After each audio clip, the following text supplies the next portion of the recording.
ce sont les paysans haïtiens qui ont travaillé sous une autre forme d'esclavage pour aider Haïti à payer à la France cette indemnité. Ceux qui disent principalement, ils nous remboursent, peu importe ce qu'on fera de l'argent, ça nous regarde, ne verront même pas cet argent passer. Et c'est ceux qui le verront peut-être qui ne le demandent pas à tue-tête. Nous ne sommes pas en position de force par rapport à la France, avec un couteau à lui mettre sous la gorge pour lui dire la bourse ou la vie. C'est-à-dire en termes de géopolitique brute, les réclamations haïtiennes peuvent battre tambour pendant encore une dizaine d'années et ce sera comme pisser dans un violon.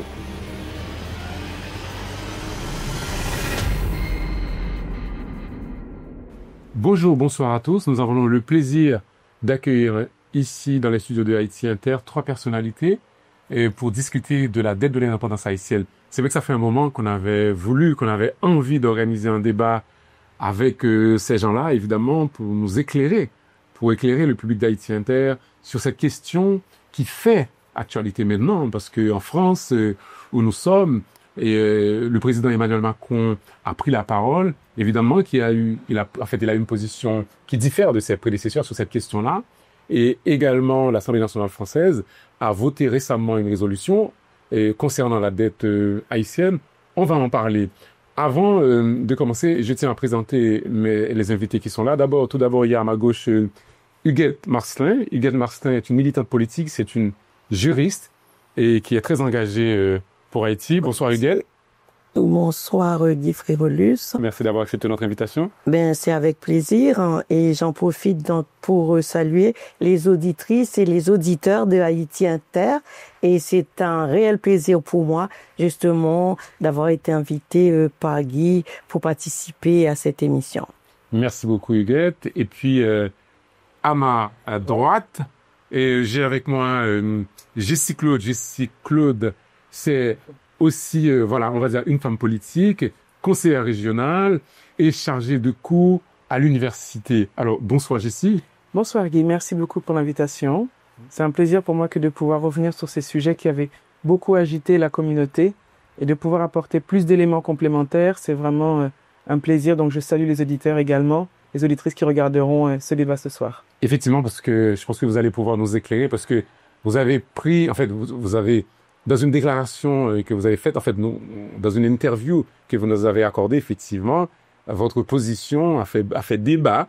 Donc, ce soir, ce sera l'occasion, effectivement, d'expliquer cette position, pour dire qui ne fait pas l'unanimité. Nul ne fait l'unanimité. C'est bien ça. Alors, voilà. À ma droite encore, nous avons Jean-Marie Théodate, que vous connaissez tous déjà. Jean-Marie Théodate, qui est professeur d'université, qui est directeur de l'Institut de géographie de l'Université Paris 1. Bonsoir Jean-Marie. Et Jean-Marie, effectivement, qui a pas mal travaillé sur ce sujet. Jean-Marie a écrit un livre avec Jean-Claude Bruffard-Thomas sur cette question-là, sur la dette de l'indépendance. Bonsoir Jean-Marie. Bonsoir de Ferrus et merci à Haïti Inter pour l'invitation. Merci beaucoup. Alors, avant d'entrer dans le vif du sujet, il y a une question, effectivement, parce que j'ai voulu aussi, commencer par un petit peu de pédagogie, parce que c'est vrai qu'on parle beaucoup de cette question, et voilà, on utilise les termes à tort et à travers, probablement, et les mots ont une importance. Alors, on parle souvent de dette de l'indépendance, il y a certains qui disent non, il faut pas parler de dette, parce que les mots sont très importants. Alors, oui. Je vais vous donner la parole à chacun. Alors, pourquoi il faut pas parler de dette de l'indépendance, il faut parler de rançon de préférence? Alors, Huguette Marcelin, Oui, parce que moi, ça fait des années, même bien avant les travaux donc des Nations Unies, à ma grande surprise et à ma satisfaction, et que les Nations Unies ont reconnu tout d'abord que ce n'était pas une dette et que c'était bien une rançon. Et moi, c'est un combat que je mène depuis des années. C'est peut-être que par des formations professionnelles, parce que les aspects juridiques concernant ce litige avec la France, c'est un problème qui est déjà très complexe. Et donc, j'avais compris dès le départ, depuis, bien entendu, que le président Aristide avait mis ça en actualité cette histoire de restitution et que moi j'avais compris avec des amis juristes bien sûr et que comme tu viens de le dire et que les mots ont un sens. Il y en a d'autres également qui m'ont accusé de mener une guerre sémantique. Or justement la sémantique a toute son importance, surtout dans ce problème que nous devons résoudre avec la France et comme je dis, la restitution de cette rançon est cruciale et salutaire pour Haïti, surtout dans la situation où Haïti se retrouve actuellement. Pourquoi cette guerre sémantique, surtout dans l'aspect juridique? Si on pense bien que non seulement que nous avons été vainqueurs, tout à l'heure j'ai entendu votre conversation, ce n'est pas simplement, c'est que nous avons été aussi les victimes. C'est comme, je ne sais pas si j'ai le temps de faire un petit rappel d'histoire. Nous avons été capturés en Afrique, nous avons été induits en esclavage, nous avons travaillé gratuitement pour la France qui était une puissance esclavagiste de l'époque, mais gratuitement. Et ce n'était pas simplement un travail gratuit, c'était sous des atrocités. C'est-à-dire la traite négrière transatlantique est la traite la plus cruelle, je pense, au niveau de l'histoire de l'esclavage du monde, parce qu'il y a eu plusieurs formes d'esclavage dans le monde. C'est-à-dire, il faut tenir compte de ça. C'est pas simplement qu'on travaillait, que nos ancêtres se levaient à aller travailler. Mais c'est pas simplement la contrainte. Il y avait des atrocités. Donc, notamment, si je peux le rappeler, comme je l'ai dit, donc, à Bordeaux, un esclave qui s'enfuyait pouvait se retrouver avec une jambe amputée ou une main amputée si jamais il se faisait attraper. Donc, j'ai parlé dans d'autres systèmes esclavagistes, d'autres écrivains, parce que c'est au fur et à mesure qu'on va découvrir toutes les atrocités qui pouvaient être perpétrées durant donc ce crime maintenant qui a été décrété comme crime contre l'humanité. Bon, comme je peux le donner là, par exemple, un exemple aux États-Unis, par exemple, où se servait, ça c'est pour moi la chose la plus atroce même, de bébés noirs comme appât pour attirer les crocodiles et les alligators au bord des rives pour capturer les crocodiles afin d'utiliser leur peau dans la fabrication des accessoires de luxe. Pour moi, ça c'est la plus horrible aussi. Par exemple, en Haïti, on nous a raconté aussi, nos professeurs, que par exemple, on pouvait enterrer l'esclave juste racou, et on laissait la tête et on arrosait de sirop les alentours pour attirer les fourmis afin de dévorer donc cet esclave petit à petit. Ça aussi c'est horrible. C'est-à-dire les horreurs qui ont accompagné donc ce système esclavagiste dont nous parlons, comme je l'ai dit, pour moi nous sommes encore loin de les découvrir tous. Donc c'est pour cela en plus que après 3 siècles et que nos ancêtres en Haïti ont finalement résigné pour dire non et que il faut vivre libre ou mourir parce que ils n'en pouvaient plus et ils ont été vainqueurs et qu'en plus quelques années après la France va imposer donc c'est pas une dette, je reviens là, je termine. Pourquoi c'est pas une dette? Parce que une dette, pour moi, on peut pas parler de dette ni étymologiquement parlant, ni juridiquement parlant, ni éthiquement parlant. Il n'a pas pu s'agir d'une dette. Une dette, cela suppose que nous avons emprunté de l'argent à la France ou nous avons acheté, je sais pas, n'importe quoi à crédit. Or, ce ne fut pas le cas. Très bien. Alors, je ne sais pas si vous voulez rebondir, Jean-Marie, vous voulez dire quelque chose là-dessus ou pas? Par rapport à cette... Par politesse, céder la parole à madame. Merci beaucoup. Je ne sais pas si j'ai besoin de rajouter, parce que beaucoup a déjà été dit et vous avez surtout recontextualisé le mot dette à l'époque à laquelle il a été soulevé. Vous avez amené beaucoup d'éléments. Je ne dirais rien de plus, si ce n'est que il ne faut pas que nous passions, je dirais, l'importance de notre combat pour choisir le bon nom qui doit être attribué à la démarche que nous devons mener. parce que le combat est long, il est lourd, il nous faut être nombreux, il nous faut être efficaces. Et tant on débattra sur le non, on ne débattra pas sur le fond. Mettons-nous d'accord rapidement. Et si tant est qu'on ne l'est pas, il y a des étapes que nous devons mettre en place, je pense, pour rendre cela plus effectif. Mais je ne rentre pas dans le débat du non. Je dis juste que il nous faut maintenant aller plus loin. 200 ans après, il nous faut aller plus loin. Oui, je comprends, effectivement. Je ne sais pas si Jean-Marie est d'accord, parce que les économistes parlent aussi de double dette. Il y a un concept de double dette, effectivement, qui a été développé, qui est développé sur cette question-là. Est-ce que, Jean-Marie, par exemple, est-ce que vous pouvez nous rappeler vraiment ce petit rappel historique? Je crois que c'est important. Bon, je pense que Huguette Marcin a largement fait le travail. Je ne veux pas répéter ce qu'elle a déjà dit. Avec et je suis d'accord avec elle quand elle dit qu'il s'agit plutôt d'une rançon, au sens que Haïti n'a pas eu à choisir. C'est un ultimatum, quand même, que le baron de Mako a présenté à Jean-Pierre Boyer en juillet 1825 pour dire, voilà, vous avez le choix entre signer ou nous bombardons Port-au-Prince et nous imposons un blocus tel que le pays ne pourra pas s'en remettre. Donc, en ce sens, c'est effectivement une rançon, c'est-à-dire une somme obtenue sous la menace d'utilisation d'une force militaire qui change effectivement la donne. Mais à partir du moment, maintenant sur le plan juridique, où vous avez signé, la rançon n'est plus une rançon, elle se transforme en une obligation pour vous de payer, disons que à s'en tenir à cet aspect juridique. Mais je pense que ce qu'il est important de comprendre aujourd'hui, et c'est le sens de tout ce débat, c'est que nous essayons de qualifier avec des concepts d'aujourd'hui des événements qui se sont déroulés il y a 100 ans, d'accord, et ceci, 200 ans, pardon, et ceci dans un contexte géopolitique où nous n'avions pas du tout cette asymétrie des relations entre la France et Haïti. Aujourd'hui, Haïti est un pays en vrac. La France fait partie des premières puissances du premier monde, d'accord? Mais à l'époque, en 1825, Haïti est un pays puissant. Nous avions multiplié par 3 la superficie de la capitale de Saint-Domingue. Haïti avait l'armée la plus puissante je dirais, de cette partie du Nouveau Monde, peut-être même plus puissante que l'armée américaine. Nous parlons de 1825. En 1825, les États-Unis, c'est un consortium de 13 États qui n'ont même pas encore franchi le Mississippi. Oui.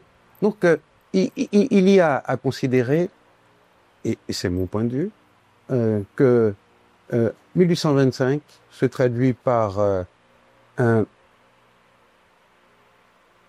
arrangement entre 2 pays qui ont besoin l'un de l'autre pour avancer. La France a besoin d'un accord avec Haïti pour revenir dans la Caraïbe comme un État crédible, parce qu'il faut voir que jusqu'en 1825, Haïti indépendant représente un défi pour la France impériale. Un défi par rapport à sa présence en Martinique, en Guadeloupe, en Guyane. Comment expliquer aux esclaves martiniquais, guyanais, martiniquais qu'ils continuent d'obéir alors que les rebelles haïtiens continuent de faire la nique à la puissance française. Donc, il fallait régulariser cette situation-là. C'est-à-dire, tout ce que vous ne pouvez pas empêcher militairement, vous êtes obligé de l'accompagner et d'un acte juridique qui montre que c'est vous qui le concédez. Donc, disons que, et là j'ai envie de citer le poète nigérian Wole Soyinka, qui, à propos de la négritude, disait que lui n'entre pas dans la négritude. On lui dit, mais pourquoi? Il dit, parce que le tigre ne chante pas sa tigritude. Le tigre rugit. Si la France avait, en 1825, le moyen de mettre à exécution les menaces de Mako, elle n'aurait pas présenté un ultimatum. La France aurait tout simplement envahi Haïti et il n'y aurait pas eu de discussion. Et pourtant, ça a marché. Ouais. Ça a marché, mais pourquoi? Parce que justement, c'était un marché. J'aime bien le mot marché, sans jeu de mots, parce que c'était un marché. C'était en échange de la reconnaissance, en fait, de ce statut privilégié accordé à la France, parce que c'est de ça qu'il s'agit, ce qu'on appelle aujourd'hui le statut de la nation la plus favorisée, qui lui permet d'avoir accès à des avantages fiscaux que les autres n'ont pas. Eh bien, la contrepartie de ce marché, c'est la reconnaissance officielle d'Haïti par les autres nations du monde. Aujourd'hui, rétrospectivement, nous sommes un peuple libre et libé, comme on dit. Nous avons l'impression que notre roi était coulé dans le bronze dès 1804, mais pas du tout. En 1825, Haïti vit avec une épée de Damoclès suspendue au-dessus de sa tête, avec non seulement la France, qui, en 1815, au Congrès de Vienne, obtient la reconduction de ses droits historiques sur son ancienne colonie française de Saint-Domingue. C'est-à-dire que concrètement, en 1815, malgré la défaite de Waterloo, malgré que la France est un pays vaincu, on lui reconnaît le droit de reconquête de son ancienne colonie. Mais est-ce que je peux rebondir? Il y a quelque chose que tu avais évoqué lors du bicentenaire de cette dette aux archives nationales qui a éclairé mes lanternes, parce que lorsqu'on voit cette dette, cette rançon, on se dit, mais qu'est-ce qu'ils ont été idiots? Pourquoi ils ont signé? Il y a quelque chose que Jean-Marie, tu as apporté que j'ai trouvé extrêmement lumineux. C'était le fait que, à cette époque-là, ils pensaient faire un good deal. Bien sûr. Ça veut dire que on a vu historiquement la dette comme quelque chose qui a été amené avec des canons disant si vous payez pas, on vous bombarde. C'était ça. C'était ça. Mais c'est la façade. Il y avait des canons. Ça, c'est l'emballage. Pourquoi je dis ça? Je rebondis parce qu'il dit quelque chose qui est très vrai. Les deux pays avaient besoin l'un de l'autre. Et tu disais, la France avait besoin de reprendre cette autorité pour aussi endiguer ce mouvement de révolte qui avait pris toute la Caraïbe et qui allait plus loin. On sait pertinemment que des anciens esclaves haïtiens avaient même pour projet de dire, bon, on va aller amener ça en Amérique du Nord, on va amener ça en Amérique du Sud. Ce qu'on a fait chez nous, on va l'amener chez nos frères qui sont en esclavage. Donc, ils avaient besoin aussi, parce que la France, à ce moment-là, elle est rie aux yeux du monde. Il faut voir qu'elle a pris un échec, elle a pris une défaite qui touche son orgueil. Donc, elle a besoin aussi de remontrer au monde que ce n'est pas uniquement un échec. Vous allez voir, les Haïtiens vont nous rembourser ce qu'ils nous doivent et on ne va pas en rester là. Mais quand tu dis que les Haïtiens pensent faire un good deal, il faut aussi se rappeler qu'à l'époque, au vu de la non-reconnaissance de l'État haïtien, il y a une forme d'embargo qui asphyxie le pays et qui ne permet pas à Haïti d'avoir une balance d'exportation suffisante pour pouvoir nourrir son économie. Et ils se disent, à ce moment-là, OK, on va pouvoir revenir au concert des nations, ça c'est un. Mais deuxièmement, il ne faut pas oublier que dans ce sujet de la dette, ils amènent aussi la création de cette banque qui va pouvoir acheminer tout ce réseau de financement. Donc, eux, à cette époque-là, qu'est-ce qu'ils voient? Ils voient peut-être un deal sur lequel ils seront perdants à terme, mais sur le coup, ils se disent, bon, OK, on va rembourser, mais sur le temps, peut-être que ça va aller, puisqu'il y a aussi, je dirais, un achèvement peut-être financier qui vient aussi concevoir et illuminer des perspectives qu'ils avaient de pouvoir. Oui, je comprends, mais c'est vrai que en fait, c'est difficile parce qu'aujourd'hui, quand on regarde la situation, c'était quand même un territoire quand même on a mis des gens en esclavage. Ok, s'il y avait des atrocités que Huguette Marcellin vient de rappeler et que ces gens-là sont obligés, en fait, sont contraints de payer une indemnité aux anciens colons. Donc, je veux bien que effectivement, à ce moment où ça a été signé, que pour les Haïtiens, il y avait aussi cette perspective. Vraiment, ça pouvait être vu comme un good deal, mais quand même. Les conséquences sont. Je vais vous faire. Bien sûr. Je vais vous proposer de faire un petit exercice de géopolitique proactive. C'est-à-dire, ça n'a aucune chance d'arriver, mais essayons d'imaginer la situation où, aujourd'hui, Pékin propose à Taipei de reconnaître son indépendance en échange du statut de la nation la plus favorisée pour la Chine, mais la contrepartie, c'est la reconnaissance de l'indépendance pleine et entière de Taïwan avec la possibilité de commercer avec le reste du monde. Si vous étiez aujourd'hui au pouvoir à Taïwan et qu'on vous fit une telle proposition, quelle serait votre réaction? Je vous demande d'être sincère dans votre réponse. Vous feriez quoi? Sincèrement, moi, je vois pas, dans la mesure où, en plus, l'histoire, ne peut pas être quand même rétroactive. Pour comparer cette histoire-là qui nous a fait tant de mal avec l'histoire de la Chine d'aujourd'hui. Or, la Chine est déjà en position de force. Je ne demande pas de comparer les histoires, je demande de comparer les positions. Mais justement, la Chine est en position de force. Ah, eh bien, justement, comme la France était en position de force par rapport à Haïti. Je vous dis, aujourd'hui, si, à votre avis, la Chine proposait à Taïwan le paiement de 5 années de PIB de Taïwan, mais considérant Taïwan comme l'une des 10 premières puissances économiques au monde, c'est de ça que nous parlons. D'accord?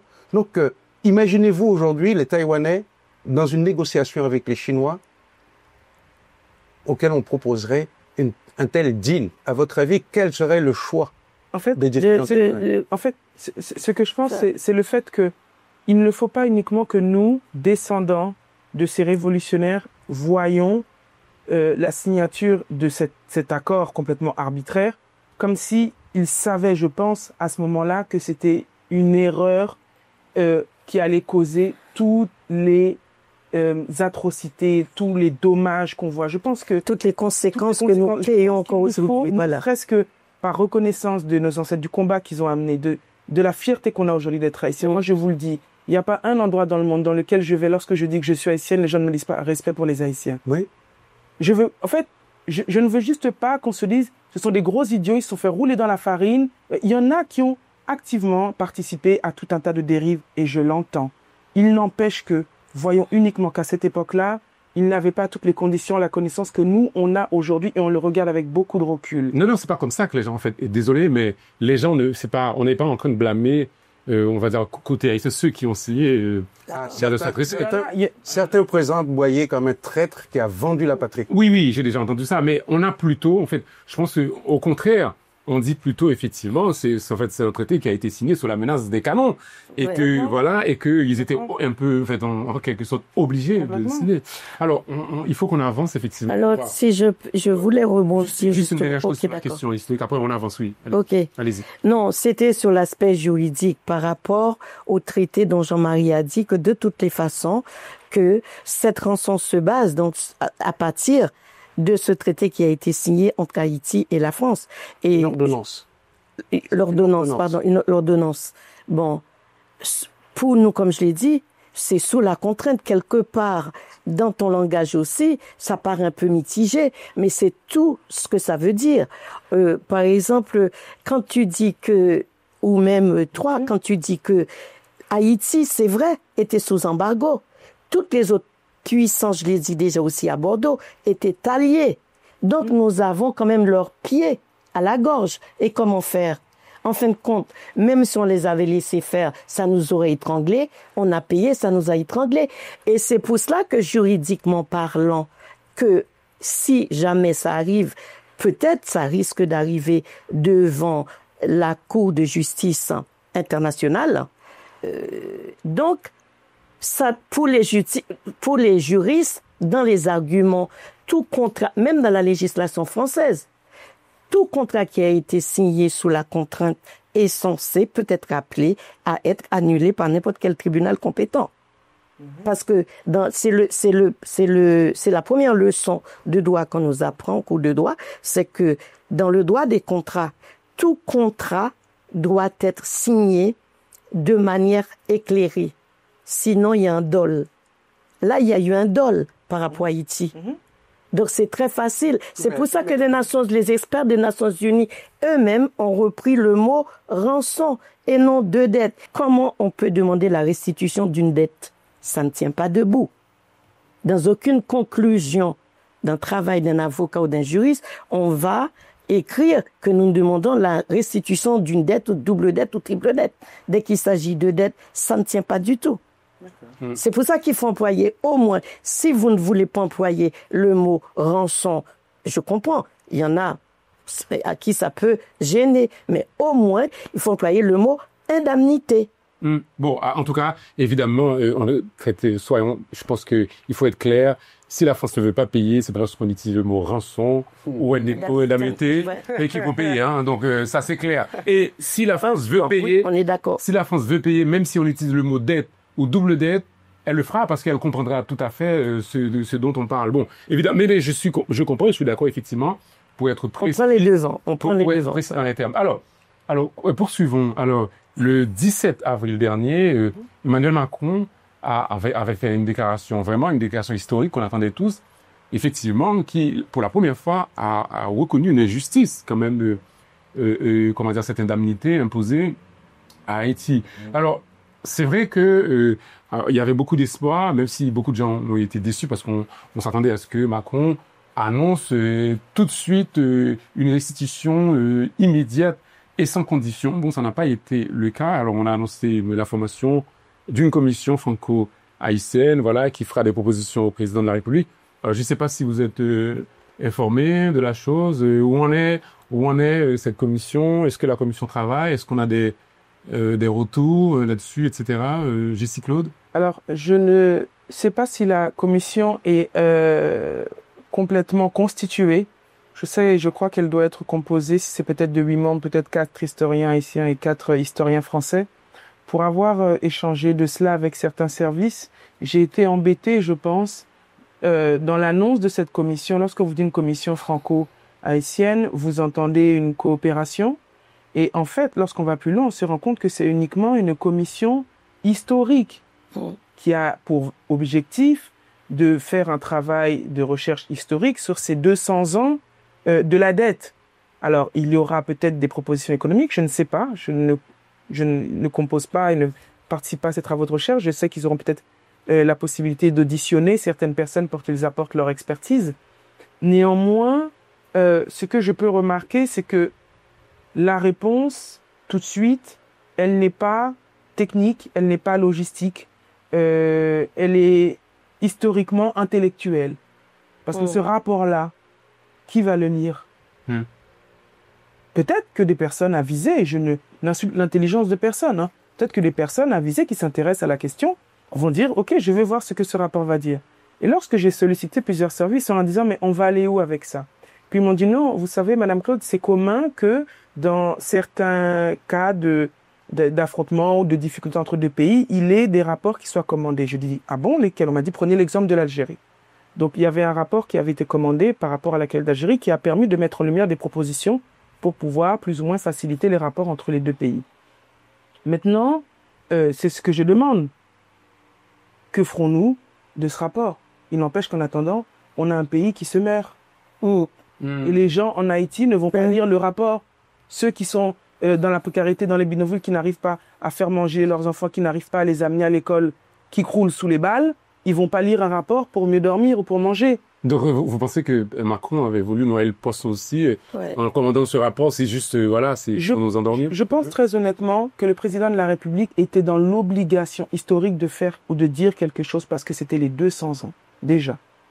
Donc, il tombait à une date charnière qui arrivait sur son mandat, à laquelle il devait dire et ou faire quelque chose. Maintenant, la France a-t-elle la capacité ou pas à faire sortir cet argent? C'est un débat, ce n'est pas le mien, je ne suis pas économiste. Dans la vidéo que j'avais faite, juste avant, dans l'interview, j'ai eu des positions qui sont claires, mais qui ont été énormément controversées. Bon, je n'ai aucun problème avec ça. C'est comme ça, chacun Bien sûr. a un avis. Et j'ai posé une question qui était un titre et beaucoup de gens ont ri. J'ai dit 2 choses. À un moment, je donne l'exemple, quand vous me demandez... qu'est-ce que la France peut faire? Et à ça, je réponds, c'est graisse cochon qui devient le cochon. Et j'ai lu un commentaire qui m'a fait rire d'une personne qui a écrit, t'es quoi cette dette là qui fait cochon à pas gagner son corps? J'ai ri, j'ai dit, oh waouh, ce n'est pas faux en soi. Et quand je clôture en disant, si il avait annoncé le remboursement de ces 21 milliards, serions-nous en mesure de les recevoir? Et je pense que cette question, pourquoi elle a peut-être été appréciée ou pas, c'est qu'elle resitue la dette dans un cadre contemporain.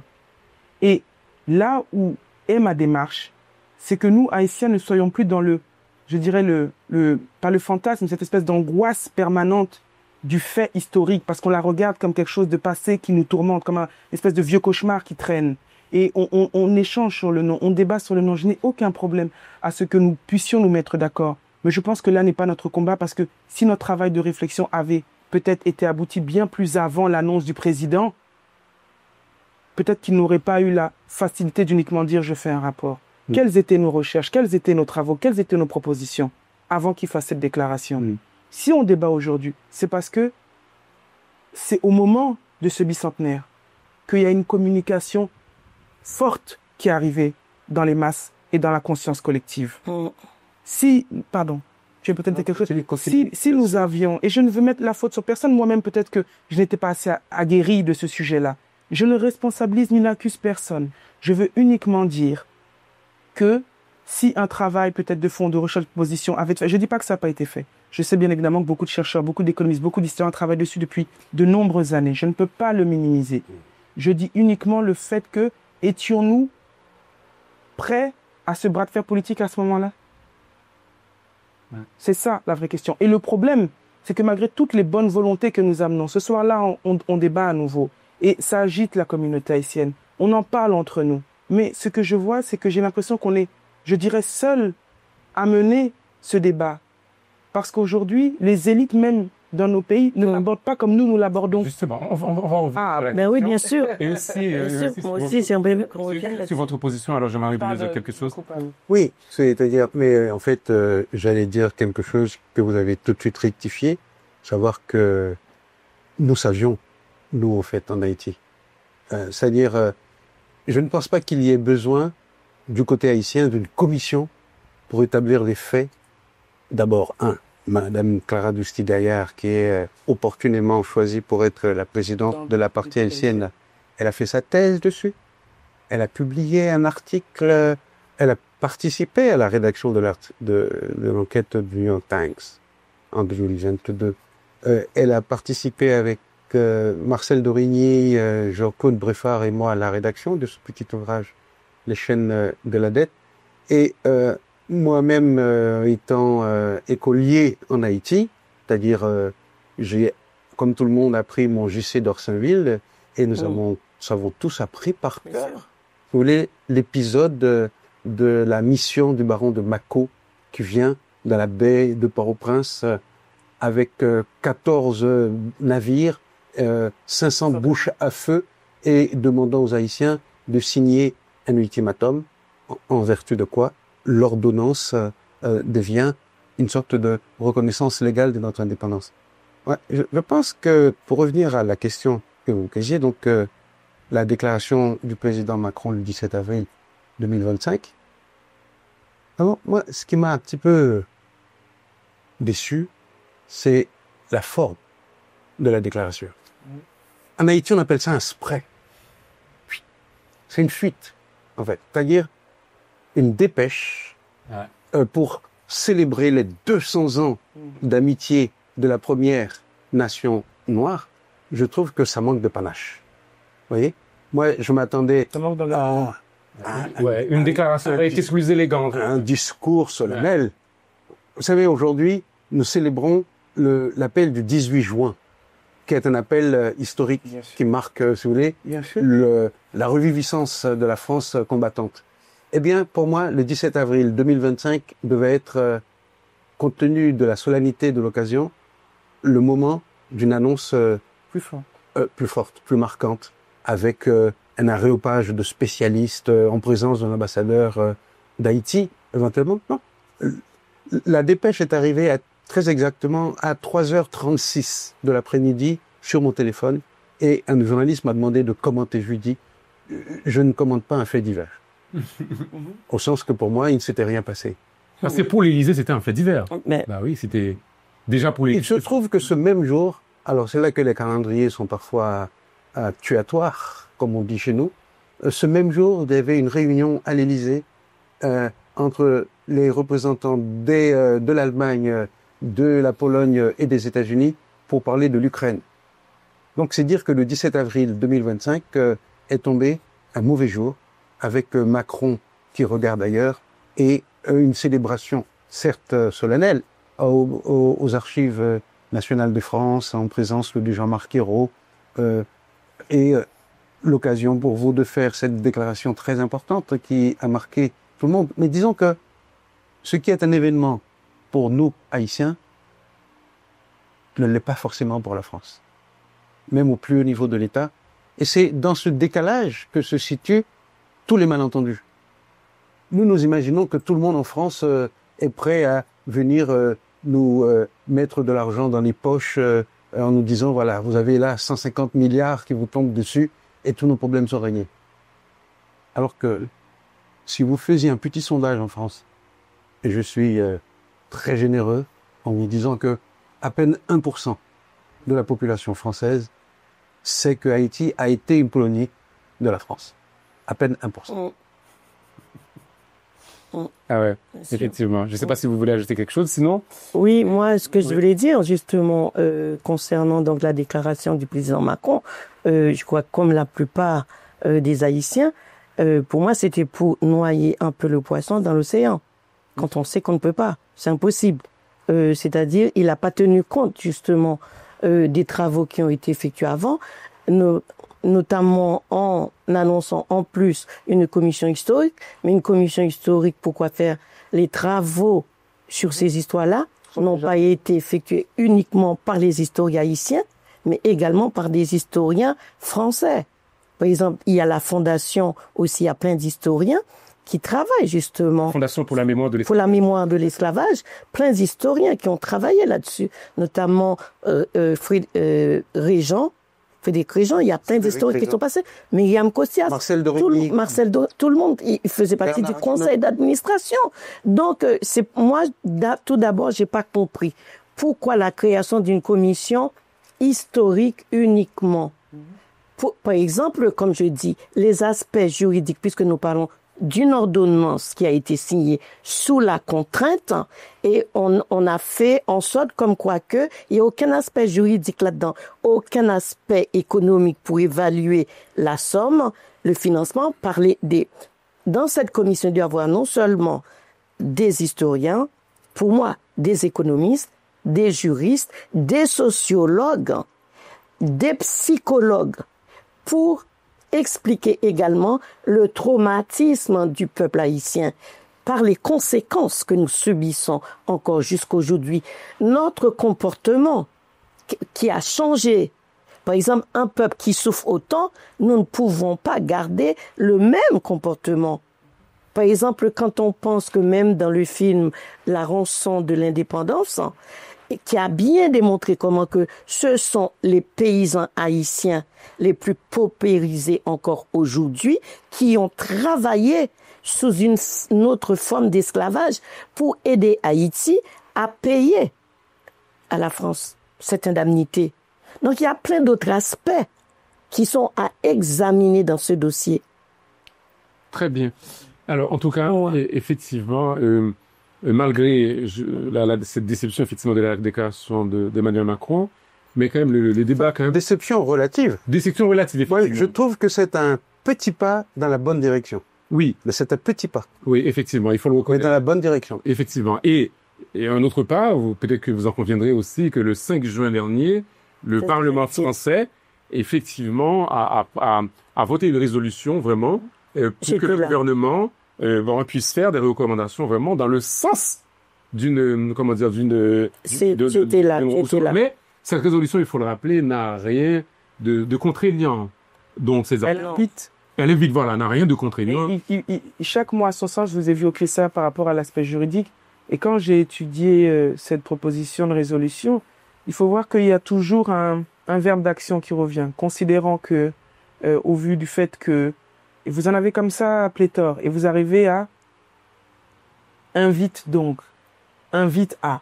Alors moi, j'attends les verbes d'action un peu plus forts. Oui, mais on comprend quoi? Qu'elle invite le gouvernement à commencer à étudier ce sujet-là de la réparation. Et vous vous dites, bon, on est quand même, je pense, et il faut le saluer, au début d'un travail législatif. Pourquoi je dis ça? Parce que lorsque, tout à l'heure, je pointais du doigt ce rapport, cette commission, je disais qu'il y avait un travail historique. Maintenant que ça touche tout le monde ou pas, il y a un travail historique. Et lorsque je fais ce discours, j'appelle de mes vœux à ce que nous puissions aller plus loin. Ça veut dire que, à la lumière de tout ce que nous avons appris de l'histoire, compris de l'histoire, de tout ce que nos chercheurs intellectuels, sachants haïtiens ont déjà apporté comme lumière, comment pouvons-nous penser cette dette de façon plus contemporaine avec les aspects techniques, logistiques qu'elle demande? Et le travail législatif est un premier pas parce qu'il met dans la conscience collective le fait qu'il y a eu cette dette. Je me rappelle, plus jeune, quand j'étais adolescente, je parlais de la dette à des amis à moi qui me disaient « Mais n'importe quoi, toi, tais-toi, la France, elle a payé une dette à personne. » Et je me retrouvais face à des personnes que je devais convaincre d'une réalité qui avait existé, mais pas dans leur esprit à eux. Aujourd'hui, je vais sur Internet, sur les réseaux sociaux, je vois plusieurs créateurs de contenu, des médias qui en parlent. Elles rentrent dans l'inconscient maintenant. Face à ça, il y a un travail législatif qui est là. Maintenant, nous, Haïtiens, il nous faut, je pense, fort de tout cela, aller plus loin dans les actions que l'on demande, dans la projection que l'on fait. J'ai vu qu'il y avait eu la création d'un, comment on appelle ça, Comité national haïtien de la réparation réparation et remboursement. Et remboursement. CNRR. CNRR, exactement. Créé par l'Université d'État d'Haïti. Merci. Ça, ce sont des éléments techniques qui, aujourd'hui, des outils, des dispositifs qui peuvent prendre aussi le lead pour mener ces actions-là. Nous, on débat. Mais quand je disais qu'il faut aller plus loin, c'est le fait que chacun dans ses différents domaines apporte ses compétences à la réflexion. Aujourd'hui, Guy, tu le fais d'un point de vue médiatique. Aujourd'hui, Jean-Marie, tu vas le faire d'un point de vue, je dirais, universitaire. Guy, tu vas l'apporter d'un point de vue juridique. Et moi, je vais l'apporter d'un point de vue politique. Mais nous ne sommes que des franges de la société que nous composons. Maintenant, il nous faut une chape de plomb. Il nous faut aussi une institution forte qui peut porter les compétences que nous mutualisons tous ensemble. Si nous apportons chacun le pourcentage de nos connaissances, nous ne pouvons complètement le capitaliser. Mais c'est là le travail de la République, de capitaliser la connaissance de tous ces chercheurs. Est-ce que l'un d'entre vous a été contacté par ce comité? Non. Pas encore. Ce n'est pas un problème, je ne vais pas communiquer. Je sais que le travail est dur, le labour est long. La seule chose que j'amène, c'est qu'il nous faut maintenant mutualiser les compétences et le constat pour faire des propositions allant dans le sens des besoins que nous avons. Très bien. Mais moi, je vous prends au mot, juste 2 secondes, parce que, par contre, c'est vrai, moi, je vais les contacter. Donc, dans mon travail, justement, de militante, je suis en train de créer, justement, un comité d'organisation de défense pour la restitution. Et là, je dis, j'aurais besoin, surtout au niveau des Haïtiens vivant à l'étranger, il faut que nous soyons capables aussi de nous mettre ensemble pour lutter ensemble, mutualiser nos compétences pour aller beaucoup plus loin. Complètement. Donc, je vais vous envoyer dans pas longtemps le texte explicatif d'autres personnalités de la communauté, donc qui ont déjà répondu oui à l'appel. Donc, je pense que peut-être. Je pense très honnêtement, et quand j'amène cette idée-là, je l'amène pas parce que je trouve que c'est pas assez. Parce que si on peut dire que ce que la France propose n'est pas assez, il faut aussi peut-être dire, est-ce que nous, Haïtiens, ce qu'on propose, c'est assez? Non pas que ce n'est pas mal fait, c'est juste pour pointer du doigt le fait que lorsqu'il y a des Jeux Olympiques, il y a un comité olympique. Lorsqu'il y a la Coupe du Monde, il y a la FIFA. Lorsque l'Union européenne a un problème, ils ont un lieu où ils se réunissent pour débattre des problèmes de l'Union européenne. Voilà. Il n'existe aucune institution, instance organique qui régit un territoire ou des problématiques communes s'il n'est pas régi par un socle commun administratif et institutionnel. Exactement. Et c'est là où je pense que nous, Haïtiens, avons un retard, peut-être une lacune. Je ne veux pas dire qu'elle est volontaire. Peut-être que quand ça devait se faire, moi, je n'étais même pas né. Donc, je ne vais pas vous dire que ça manque, mais je dis, fort de tout ce que nous constatons, à la lumière de tout ce que nous voyons, il n'est pas temps qu'on puisse tous se dire ou qu'on puisse se répéter une fois de plus, Grenadier à l'assaut. Bien sûr. Et c'est ce que je dis. Ensemble. Si la révolution avait été des jets de pierre chacun dans sa plantation, non. Il y a eu un élément, un moment fédérateur dans la communauté qui a nourri un soulèvement global et commun.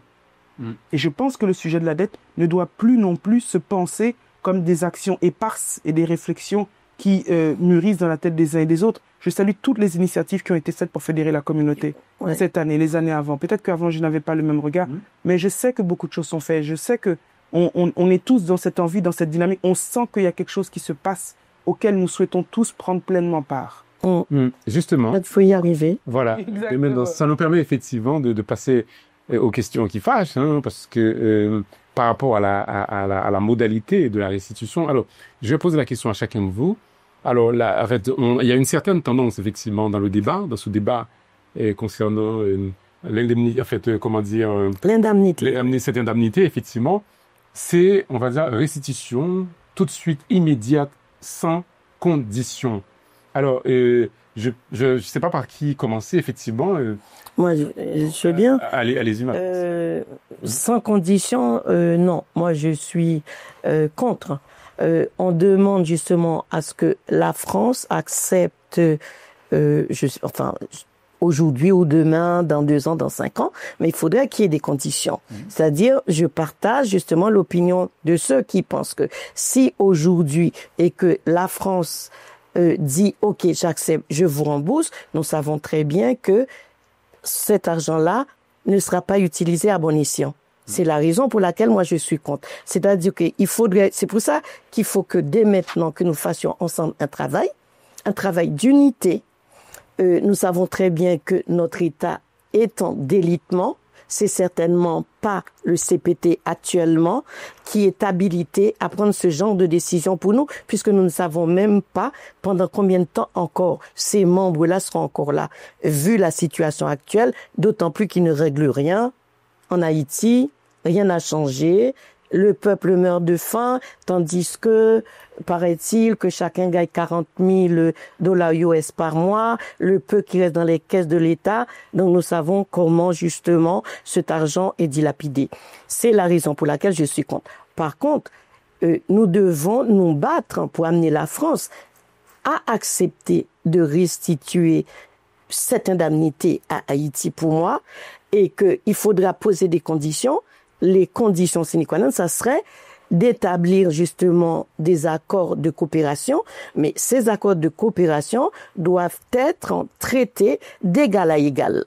C'est-à-dire pas comme dans le passé, soit disant qu'il y a eu un ministère de coopération, on va coopérer avec Haïti, mais c'est le maître qui choisit ce qu'il va faire, comment le faire, les modalités. Non, nous devons être capables ce jour-là de traiter d'égal à égal et de dire nous-mêmes, voilà ce que nous aimerions pour notre pays, voilà comment nous voyons le changement pour notre peuple qui est arrivé au bout du rouleau, mais pas que le maître décide comment il va faire ni ce qu'il va donner. Voilà, c'est d'égal à égal. Ils acceptent une coopération, ce n'est pas de l'aide humanitaire, parce que nous savons tous ici que l'aide humanitaire n'a jamais aidé aucun pays du Sud à sortir d'un marasme quelconque. Donc, vous n'êtes pas d'accord avec ceux qui disent il ne faut pas qu'il y ait de conditions, la France doit rembourser tout de suite, non?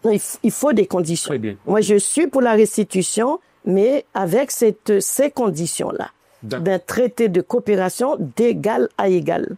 D'accord. Alors? Je vais laisser Jean-Marie parler, j'ai déjà beaucoup parlé. Donc, Merci. Merci de ces précisions et merci pour cette question brûlante. Mais tu as beau faire, Guy, nous n'allons pas nous chamailler ni nous battre. Parce que nous sommes à la recherche, justement, d'un chemin vers la lumière. Pour dire finalement, dans tout ce débat, dans ce capharnaüm, qu'est-ce que nous pouvons tirer de solide, de concret, qui permettent d'éclairer, par exemple, le travail que vont faire ces deux commissions. Et moi, ce que je vois concrètement dans cette problématique, il y a des gens qui travaillent à ce que l'on appelle aujourd'hui la justice réparatrice. La philosophe Magali Besson, qui a fait une extraordinaire présentation la semaine dernière au Collège de France, où elle envisage justement cette possibilité d'une troisième voie. Vous voyez, ce qu'il est important de comprendre, c'est que d'un point de vue géopolitique, nous ne sommes pas en position de force par rapport à la France, avec un couteau à lui mettre sous la gorge pour lui dire la bourse ou la vie. Et c'est-à-dire en termes de géopolitique brute, les réclamations haïtiennes peuvent battre tambour pendant encore une dizaine d'années et ce sera comme pisser dans un violon. Ça peut n'avoir absolument aucune conséquence. Compte tenu, si vous voulez, de la solitude existentielle haïtienne. Et je ne pense pas que ce soit les ONG qui sont de très bonne volonté, les militants qui sont extrêmement fervents dans leur action. Je ne pense pas que ça suffise, si vous voulez, à renverser la table. Il suffit de voir aujourd'hui la logique de puissance qui est à l'œuvre dans les relations entre les États. entre Israël et l'Iran, entre la Russie et l'Ukraine. Vous voyez? Donc, comme je disais tout à l'heure, le tigre ne chante pas sa tigritude, il dévore quand il en a la possibilité. Hein. Donc, c'est ça la réalité des relations internationales. Maintenant, il nous appartient, à la fois comme chercheurs, mais surtout comme politiciens. Nous ne sommes pas en position, enfin moi personnellement, en position de faire la politique, mais en tant que chercheur, je suis obligé de me mettre dans la tête des politiciens et de me dire quel est, sur l'échiquier politique qui se présente, les divers coups possibles d'un parti d'échec. Vous savez, dans une partie d'échecs, il y a un nombre limité de parties qui permettent d'accéder à la victoire. Et le rôle des deux joueurs d'échecs, c'est justement de réviser dans leur tête les 4000 ou 5000 parties possibles compte tenu de la position de pièce. Eh bien, en géopolitique, c'est exactement le même travail. On se dit, compte tenu des forces en présence, que peut la France, que peut Haïti? Eh bien, il y a deux rochers naufrageurs. Le premier, c'est de considérer que nous n'avons qu'à mettre un couteau sous la gorge de la France et leur dire, il faut payer tout de suite, sinon on coupe. Vous voyez? Avec notre petit canif, là, on ne peut pas faire grand-chose. L'autre rocher naufrageur, ce serait pour la France de s'imaginer qu'après plus de 200 ans, si vous voulez, je parle de 200 ans d'occupation, pré-indépendance, si vous voulez, de 1625 à 1804, si vous voulez, de colonisation, d'esclavage, de travail gratuit, qui se double de 125 années. Ça fait à peu près 250 ans, si vous voulez, de travail gratuit des Haïtiens pour engraisser la France. Si aujourd'hui on se retrouve au bord d'un trou noir, je vois difficilement comment la France peut avoir la position de Ponce Pilate, se laver les mains du sort d'Haïti et dire cela ne nous regarde pas. Ça c'est l'autre rocher naufrageur.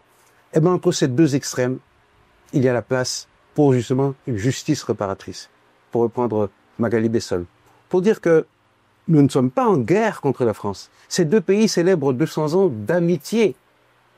Et moi, j'ai envie ici d'initier un proverbe créole qui dit « L'amitié, c'est l'argent serré. » D'accord? Eh bien, pendant 200 ans d'amitié, nous avons serré de l'argent en France. Et je dis que nous sommes aux abois, que le pays est en vrac. Il est du devoir éthique, historique. Les bons comptes font les bons amis. Les bons comptes... Ah!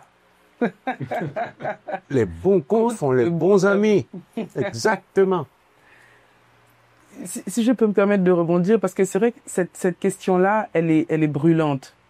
Et lorsque j'amène le propos, que j'amène qui est très clivant, beaucoup de personnes disent, mais quand quelqu'un te doit de l'argent, il n'a pas besoin de savoir ce que tu vas faire ou si tu peux le gérer pour te le rembourser. J'ai beaucoup entendu ça. Et je te remercie d'offrir cette tribune parce que je souhaite apporter une précision.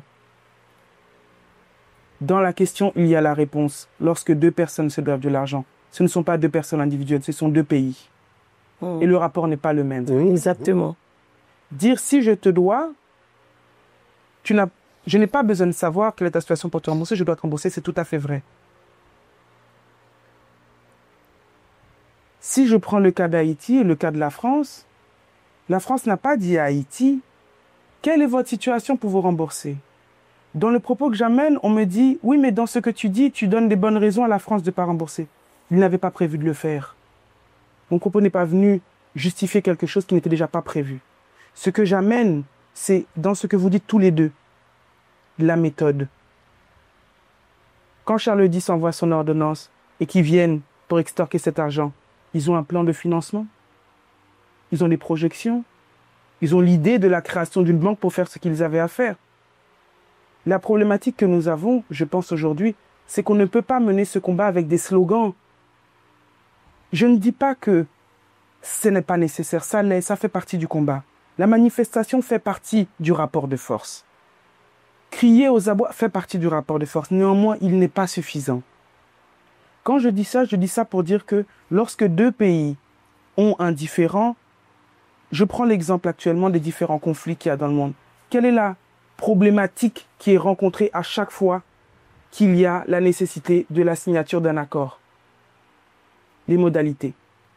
à partir du moment où les négociateurs n'arrivent pas à les mettre d'accord sur les contreparties, ils ne signent pas. Ben oui, il faut que ça soit clair. C'est ce que j'ai dit tout à l'heure. Pour expliquer que dans tout ce qu'on a amené, je sais unanimement qu'on est tous d'accord parce que lorsqu'Haïti souffre, c'est dans notre chair à nous qu'on souffre. Bien sûr. Parce que quand on marche dans la rue, qu'on dit qu'on est haïtien, les gens, il y a beaucoup de misère dans ton pays. Oui.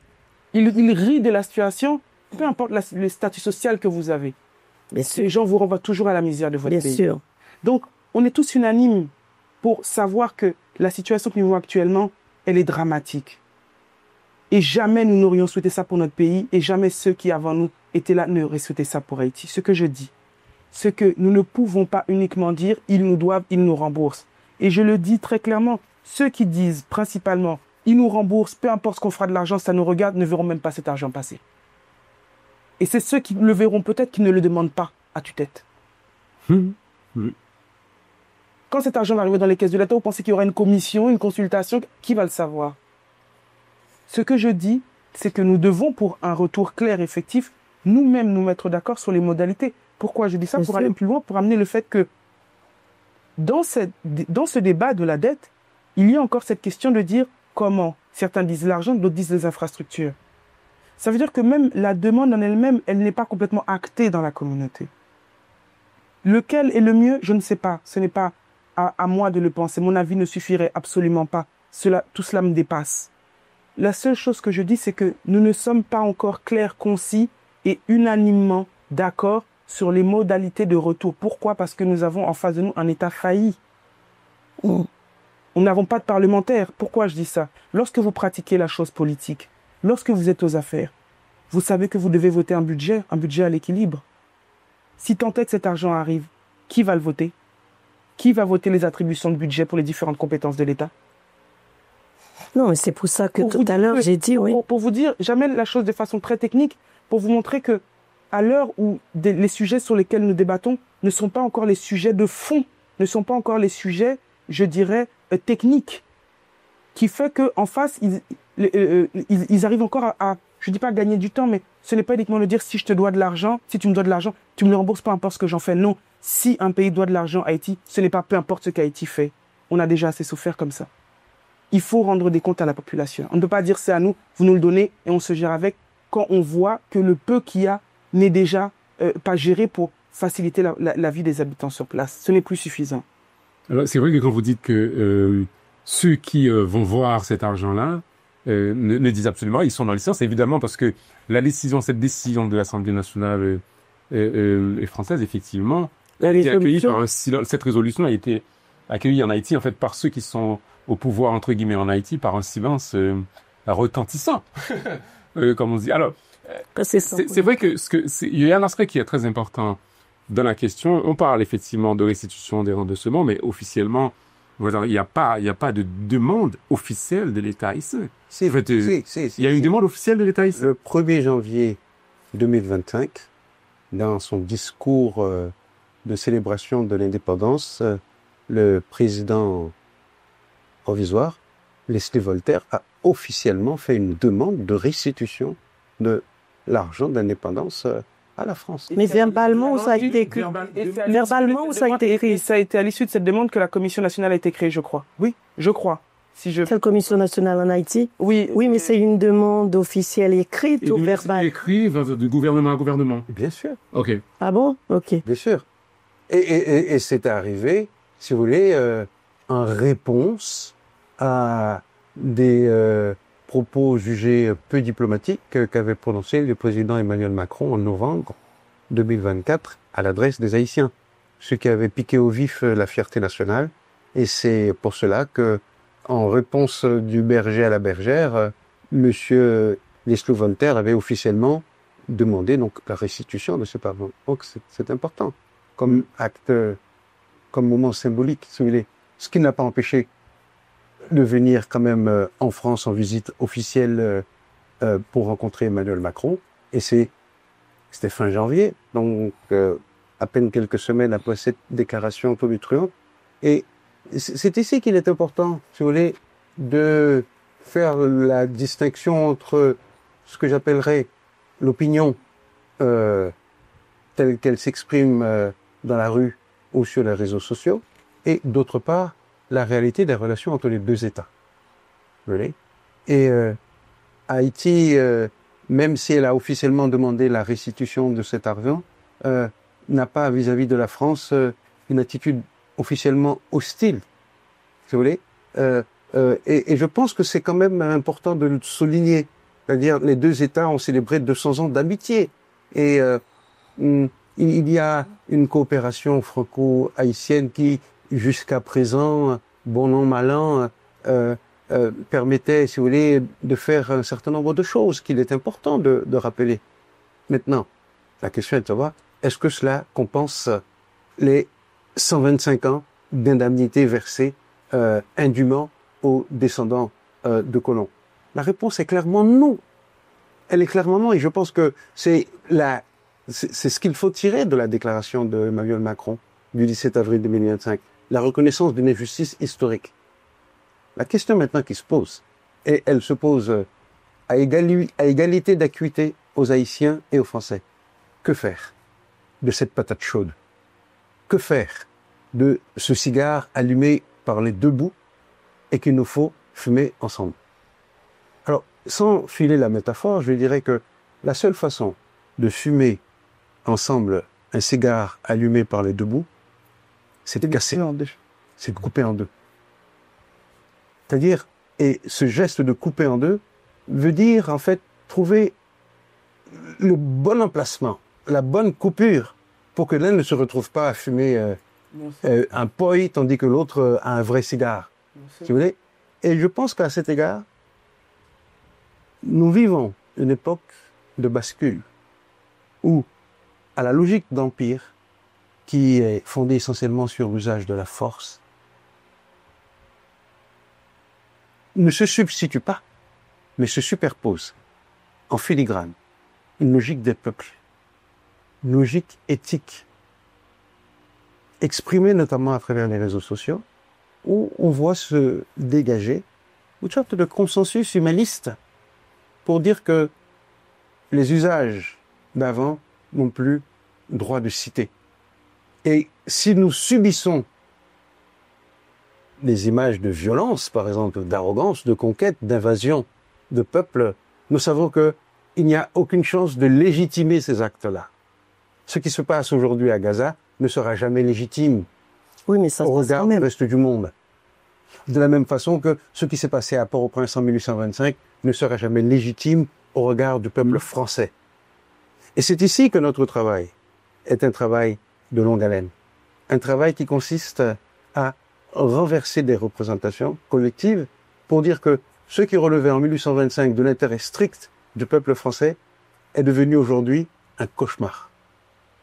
Est devenu une tunique de Nessus pour la réputation de la France dans le reste du monde. Et que le peuple de France, qui est sincèrement, nous vivons en France depuis, dans mon cas, plus de 40 ans, je peux prétendre connaître ce peuple dans son intimité la plus profonde, sur le plan intellectuel, sur le plan culturel, aussi bien que sur le plan social. Mais ce que je peux dire, c'est que je sens intimement dans ce peuple une volonté de vivre en adéquation avec ses principes, qui sont des principes élevés, qui sont des principes... Pas chez tout le monde, quand même.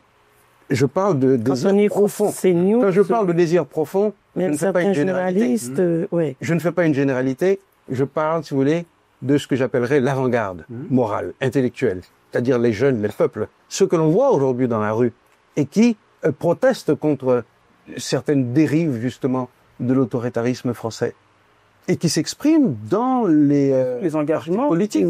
C'est surtout ceux de gauche. Et cette résolution exprime, cette résolution votée par une majorité de députés exprime justement cette éthique profonde. C'est ce premier pas législatif. C'est ce premier pas législatif. Mais malheureusement, même là encore, ils ont été très peu. Moi, j'ai passé la journée du 5 juin à l'Assemblée, ils ont été très peu. Quand même, c'est très peu. C'est ce que me disait... Donc, c'est un premier pas, certes, mais le nombre n'est pas... On a 65 votants, 63 suffrages exprimés, 53, je crois, peut-être que je me trompe, pardon. Et sur le nombre total des députés, je veux dire. Et Jean-Marie me dit, si je me trompe pas, il y a plus de 500 députés, précisément 577. On dit qu'il n'y en a que 53 qui ont voté pour, que 65 qui étaient présents. L'Assemblée était vide ce jour-là. Je le prends à témoin. Je lui dis, le problème ne se situe pas uniquement dans dans le peu de personnes qui ont voté, il se situe dans les 9 qui ont voté contre.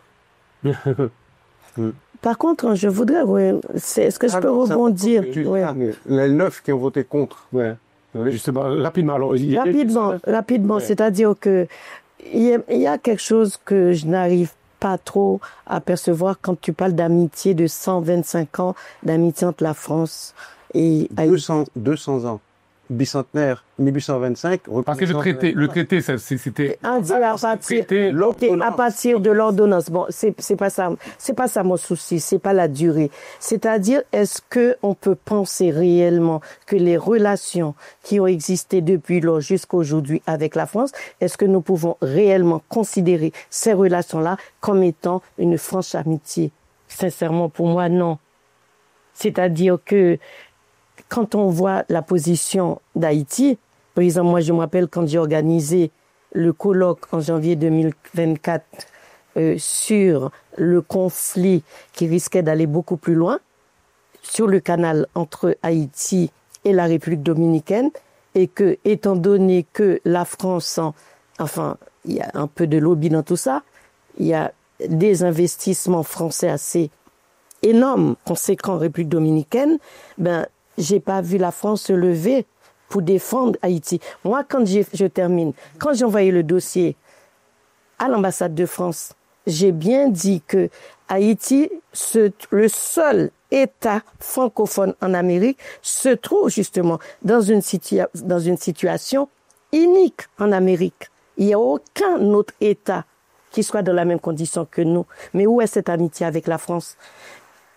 On a frôlé, il faut le comprendre aussi, on a frôlé une guerre avec la République dominicaine, où des militaires dominicains ont franchi la frontière, ont mis leur pas sur notre territoire avec des hélicoptères dans le ciel haïtien, puisque nous n'avons plus d'armes, plus de militaires. Et nous savons très bien que là, si la République dominicaine n'a pas été freinée, peut-être par l'OEA, il y a une commission de l'OEA, et tout ça, c'est même après le colloque. Il y a une réunion aussi au mot. Toi qui as réussi. Je ne dis pas. C'est toi qui as stoppé les forces. Je n'aime pas m'envoyer des fleurs. Ouais, je vais donner à Césarine ce qui est à Césarine. Merci beaucoup, mais j'irai pas jusque-là de dire que c'est moi. La seule chose que je sais, au moment où j'ai envoyé le dossier sur le canal à l'ambassade de France, il y a eu une réunion à Port-au-Prince 2 jours auparavant. Tous les ambassadeurs du corps groupe se sont réunis à Port-au-Prince. L'ambassadeur français de Port-au-Prince voulait imposer quelqu'un du gouvernement Ariel Henry pour venir dans ce colloque. Celui-ci m'a envoyé un mail pour me dire que l'ambassade de France a jugé que ce n'était plus utile. Est-ce que je peux rebondir à ce que tu dis? Parce que le cas du canal est pour moi symptomatique de la situation de notre pays. Un canal qui nous aide de droit, puisqu'il est sur notre territoire, principalement financé par la diaspora, absence absolue des élites politiques et économiques sur la construction de l'infrastructure. De l'État, ben oui. Alors, je reviens toujours à mon problème, parce que j'ai une problématique qui est le pragmatisme de se dire quelle est ma responsabilité dans ce qui arrive. Il y a un dicton clair, tout dit, si le ciel est, on peut dire en français, si le ciel est gris, c'est que ma chance. Que s'il ne sera jamais, et je n'ai pas d'être sur la qualité des Haïtiens. Mais je veux pointer du doigt les défaillances de l'État et les lacunes, je dis bien le retard économique. En 2024, on n'avait pas à se battre pour un là. Bien sûr, bien sûr. Oui, et c'est là que je dis, la France, on a frôlé le conflit, mais on n'a pas d'amis. Il n'y a aucun ami des puissances internationales en géopolitique. Il n'y en a aucun qui s'est levé pour dire non, ça peut pas. On les a pas entendus. Pourquoi la problématique? On ne les a pas entendus. L'une, je pense, des problématiques dans ce qu'on est en train d'apporter. Il ne faut pas délocaliser les débats, tu as tout à fait raison, disant que le canal n'était pas... Oui, c'est vrai, c'est pas... Ouais. Prends l'exemple de ça pour dire que, on dit oui, pourquoi la France investit et fait des infrastructures en République dominicaine? Parce qu'il y a la stabilité peut-être, parce que les gens qui vont travailler ne courent pas sous les balles, parce qu'il y a des routes, parce que quand les gens vont dans la rue, il n'y a pas de latrines. Au bout d'un moment, il faut se regarder. Il y a une défaillance à créer aussi un cadre pour que nos entreprises puissent venir s'installer et Bien sûr. aller travailler en sécurité. Quand aujourd'hui des investisseurs haïtiens ont peut-être peur ou ne viennent pas investir, ça ralentit le développement économique. Je ne peux pas passer mon temps, et c'est ce que je disais lorsqu'on a fait l'entretien. Je disais, la dette est l'origine du chaos. Je le regarde. Bien sûr. Mais il y a aussi dans nos rangs un déficit qu'il faut regarder. Et tant qu'on ne le regardera pas, on supplantera toujours la dette à cette difficulté que nous n'avons pas réussi à Juger, bien sûr. parce que de l'argent pourra revenir, c'est ce qu'on appelle un panier percé. Ça veut dire que de l'argent pourra revenir, mais tant que les difficultés étatiques ne sont pas regardées, le même schéma se reproduira à l'arrière. Mais d'un autre côté aussi, Jessie, L'élite économique, on a des lacunes économiques. mais d'un autre côté, Alors, justement, alors, non, mais, alors, on va continuer parce que sinon, on va pas. je voulais dire quelque chose sur le corps groupe. Voilà, justement, La position du corps groupe. Jean-Marie a quelque chose à ajouter en deux mots vraiment, et puis après on poursuit. J'ai une dernière question, deux dernières questions, et puis après qu'on mette fin. Alors, allez-y Jean-Marie. Moi, ce qui me frappe dans tout ce débat, c'est effectivement cette absence d'amitié pour Haïti. Nous sommes le seul pays au monde qui ne puisse se prévaloir de l'amitié de personne. Ben voilà. Mais ça, si vous voulez... Pourtant, c'est toi qui parles d'amitié. Oui, je veux dire, la faute à qui? C'est assez contradictoire. La faute à qui? Oui. Vous savez, Raymond Aron a dit ceci, qui reste pour moi un véritable axiome en géopolitique. Il dit, jusqu'à preuve du contraire, la relation internationale relève de la loi de la jungle. Il n'y a pas d'amitié entre les États, il y a des intérêts. Exactement. Bien. Et bien ça, j'ai soulevé. Cela veut dire que lorsque vous entendez parler d'amitié entre un peuple et un autre, par exemple l'amitié franco-allemande, pour prendre un exemple historique, c'est une amitié construite. C'est une amitié voulue, planifiée, cousue, c'est de la dentelle. D'accord? Et de temps en temps, c'est comme le lait sur le feu, en fait. Il faut veiller pour qu'il n'y ait pas de débordement. Eh bien, j'ai envie de poser la question. Pas seulement aux Haïtiens d'aujourd'hui, mais dans la longue durée. Notre politique étrangère s'est-elle jamais souciée de créer des relations telles que un pays puisse considérer que Haïti est un allié indéfectible? Moi, j'ai été frappé il y a 2 ou 3 ans par un entretien donné par le président sud-africain Cyril Ramaphosa, que l'on interviewerait sur la possibilité pour l'Afrique du Sud de reconnaître ou pas la République arabe sahraoui, qui est cet État non reconnu, autrement que par l'Algérie et quelques États africains, quand même, mais qui est une partie du Maroc, entre guillemets, qui revendique son indépendance. Et beaucoup d'États africains ont franchi le pas, ont reconnu la République arabe sahraoui, comme certains ont reconnu, par exemple, la Palestine. Et Cyril Ramaphosa, à qui on a posé la question, l'Afrique du Sud, c'est quand même la principale puissance économique et militaire du continent. Sa réponse a été de dire que, compte tenu des liens historiques tissés entre l'ANC, le mouvement historique de Mandela, et le mouvement sahraoui, l'Afrique du Sud sera toujours aux côtés de la République arabe sahraoui. C'est-à-dire alliance indéfectible. Je me suis dit, quand est-ce qu'un pays africain prononcera les mêmes mots pour Haïti? Ou même un pays sud-américain. Hein? Ou un pays sud-américain. Ou un pays sud-américain. Je pense qu'il y en a quand même un peu, mais Indéfectible? Non, en fait... Avec des mots aussi non, importants? je ne veux pas contredire parce que je n'ai pas la réponse absolue. Je vais parler avec beaucoup d'humilité et beaucoup de modestie. Ce que je vois, c'est qu'aujourd'hui, Haïti est l'enfant moqué de la cour de récréation. Exactement. Humilié. Humilié même. Humilié même. Moi, je dirais pire que moqué. Ses parents ne lui achètent pas des beaux vêtements et puis il est tout le temps sale, il a tout le temps... C'est pire que moqué. Nous sommes humiliés. Nous sommes humiliés. Humiliés. Ça veut dire que aujourd'hui, on a, et c'est ce que je disais, dans cet État failli et dans ses lacunes économiques et d'investissement, tu disais quelque chose qui est très juste. Il n'y a pas d'amitié, il n'y a que des intérêts. Je ne pense pas que cette phrase soit fausse et je pense véritablement qu'elle a toute son origine et toute, je dirais, sa véracité dans l'histoire qu'elle amène. Aujourd'hui, toutes les coopérations bilatérales sont les coopérations d'intérêt. Lorsque des pays viennent en visite en France ou que la France va dans notre pays, il y a la signature de contrats d'achat ou bien de vente de n'importe quel type de code. Ça veut dire que si tant est que demain, un pays veuille, je sais pas, il va installer une visite en Haïti, on va pouvoir proposer quoi? On va mettre quoi sur la table? Qui va venir parler?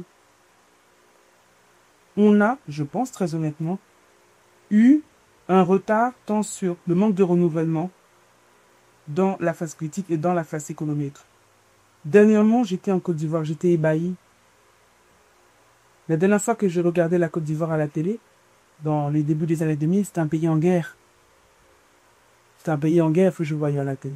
Et en vrac. En vrac. Et là, j'y vais, en 2025, je vois des ponts qui montent jusqu'à, je ne sais où dans le ciel, des péages, des applications pour prendre des chauffeurs, des panneaux partout.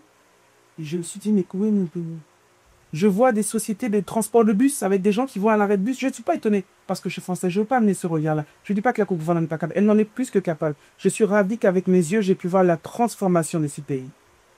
Mais en Haïti, ce qui me fait mal, c'est que je ne vois pas l'ambition d'amener des projets innovants, structurants et réformants.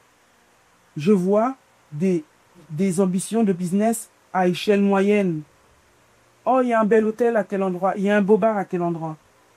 Non, j'aimerais voir un système de traitement des eaux usées. Oui. Alors, très bien. Alors, Iliette Marcin, vous ajoutez... Ouais, justement, j'ai tout à fait compris. Il faut aller plus loin dans l'ambition qu'on porte au pays. Alors, vous voulez juste ajouter quelque chose sur le corps groupe, vous voulez dire? Voilà. Oui, c'était sur le corps groupe, justement, j'en reviens. Parce que il faut dire ce que c'est, le corps groupe.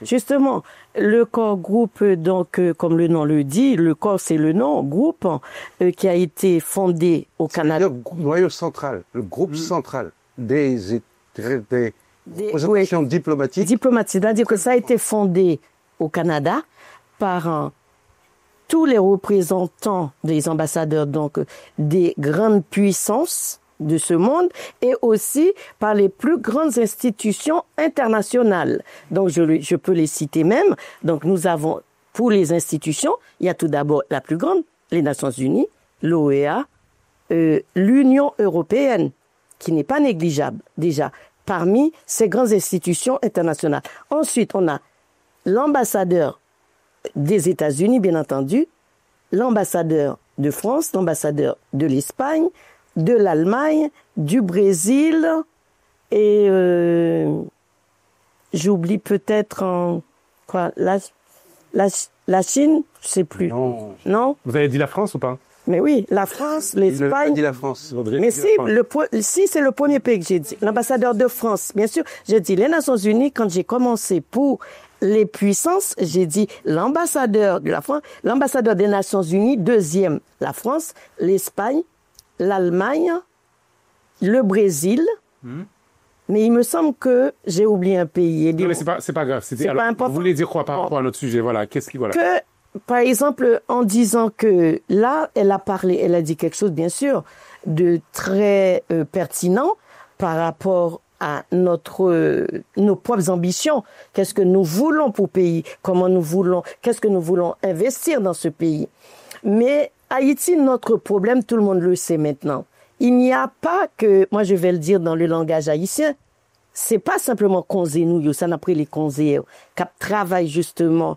Et Haïti, faut pas l'oublier. Maintenant, pour moi, ou même pour vous, je ne sais pas si vous allez être d'accord avec moi, nous sommes devenus un État vassal.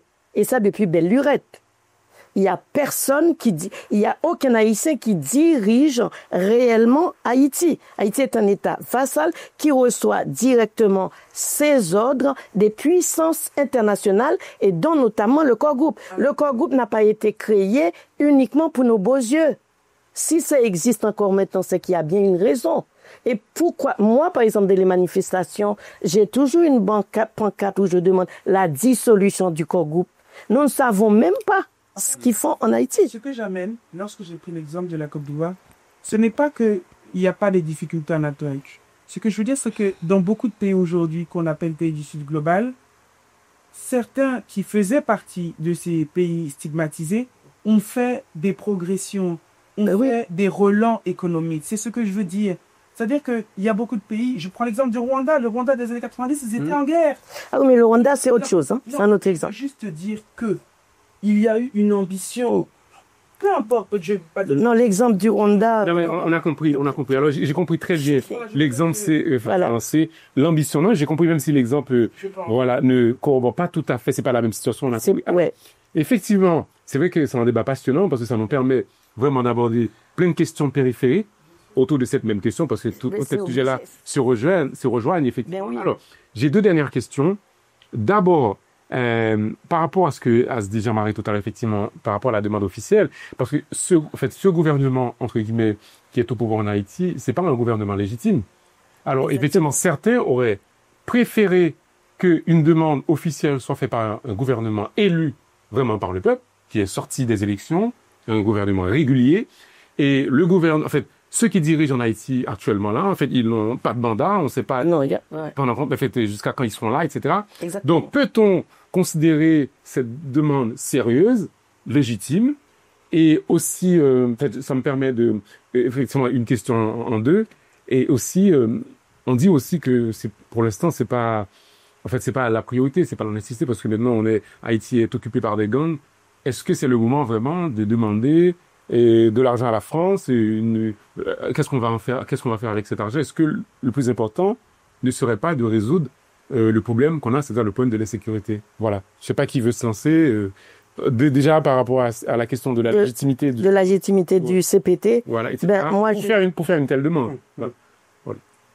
Moi, je dirais, excusez-moi de réfléchir comme un laïcien et de toujours m'appuyer sur un proverbe.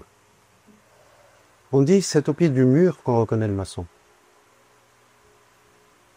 Imaginons que, avec l'action du CPT actuel, la France finalement se dise, les gars, vous avez bien travaillé, vous les avez convaincus, voilà un début de ce remboursement. Tout le monde dira, mais finalement, ils sont plus que légitimes, ils sont efficaces. Mais ce serait grave pour certains. Parce que cet argent-là, dans les mains du CPT, voilà, je sais pas ce que... Oui, mais imaginons, nous sommes dans le meilleur des mondes. Ah. Nous sommes dans le meilleur des mondes. Cet argent est déposé sur un compte, dans un coffre-fort qui garantisse qu'il ne sera pas dilapidé, etc. Tout ce que je veux dire par là, c'est que le CPT, tel qu'il est conformé aujourd'hui, n'est pas moins légitime que ne l'aurait été, par exemple, un gouvernement révolutionnaire qui aurait pris la place d'Ariel Henry et qui aurait décidé, avant toute élection, d'engager un tel bras de fer avec la France. Oui, moi je pense qu'en matière de pouvoir et de politique, là vraiment, c'est le résultat qui compte.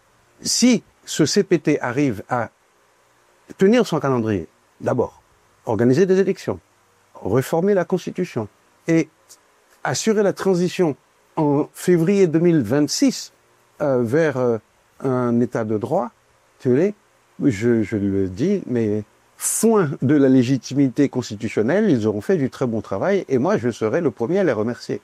Et tu y crois vraiment? Pardon? Tu crois vraiment qu'ils vont y arriver? Nous sommes dans une... C'est une hypothèse. C'est une C'était hypothèse. une Non, c'est une question, bien sûr. Je te pose la question. Si tu crois vraiment que ça, c'est une autre question, bien sûr. Dans l'hypothèse, je pose une question. Est-ce que tu crois réellement, vu la position de ce CPT, qu'ils vont pouvoir y arriver à organiser des élections en 2026, même s'ils tiennent le calendrier? Et s'ils tiennent le calendrier, d'ailleurs, ça serait à l'insu du peuple haïtien, parce qu'ils sont décriés, à commencer par moi. Moi, je ne suis pas pour le CPT. Et dès à l'avant, je savais très bien aussi que ce CPT n'allait rien résoudre en Haïti dans la situation que l'on connaissait déjà bien avant. Voilà. Donc, c'était une question. Parce que moi, je n'y croyais pas. Je n'y crois pas aujourd'hui. Et voire encore dans 6 mois. C'est encore moins. D'accord. Alors, vous voulez ajouter quelque chose? Je vais apporter une nuance, je vais faire un grand écart entre mes deux collègues. Parce que vous mettez en lumière le fait que ce conseil transitoire soit illégitime et de par son illégitimité n'a pas la capacité de faire le travail qu'on attend de lui ou même à prendre des décisions qui seraient de son chef. Et de cela, Jean-Marie, tu amènes le fait que peu importe qui fait le travail, tant qu'il est bien fait, moi je veux des bons résultats. Et j'irai plus loin en disant, on est en France, dans un pays où le président est démocratiquement élu, et tous les Français ne sont pas satisfaits de son programme. Pour dire que ce soit un gouvernement transitoire ou que ce soit un président démocratiquement élu, la seule chose qui compte pour moi, c'est les résultats.